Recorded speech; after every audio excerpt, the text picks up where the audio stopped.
The Semenya case, the case of athletes with DSD, it is not black or white. How tough was it for you to decide the right way forward in your mind?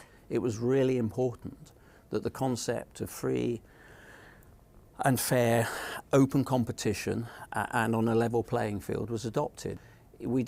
We're not sitting there like many other sports trying to figure out how to give women profile. Women fill our stadiums. Sometimes they fill our stadiums in a way that men don't, and that's just the cycle of the sport. Our sport has always been 50-50, so it is really important for us that we do what we possibly can to keep that together.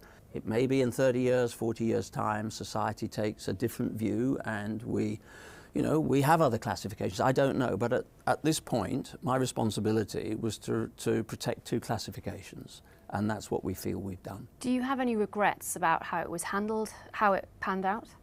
No, I think it's been handled as sensitively as it possibly could be. Have you spoken directly to Caster-Semenya about it? No. And I haven't, because this is not about an individual athlete, it's not about a particular country, it's not about a continent.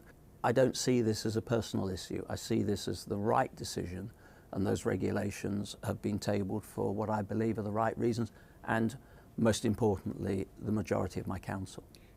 Do you have sympathy with Caster-Semenya though?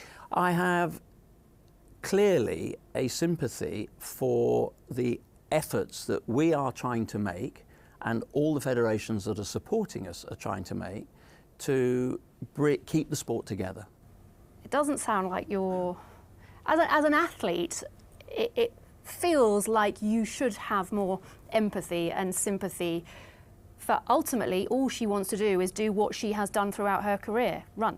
Yes, and we're doing everything we possibly can to allow her to do that. Would you like to see her back on track? I hope that she does come back onto the track, and I do hope that the athletes with that condition to take the medical direction that allows them to do that. How would you describe Caster-Semenya, if you could sum her up in one word?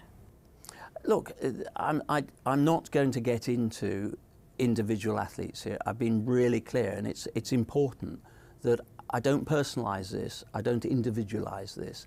Have you learned anything from this experience that you might take forward, or athletics should take forward, or maybe poses questions in terms of what athletics might have to address in future? Look, no federation, very few big organisations wanted to take the lead role in the challenges around DSD.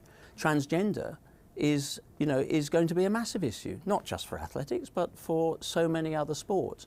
I want athletics to always be at the forefront of thought leadership, and I'm happy that our sport is brave enough to want to challenge these issues and take them head on. And that doesn't always leave you in popular positions, but they do tend to be the right positions to be in.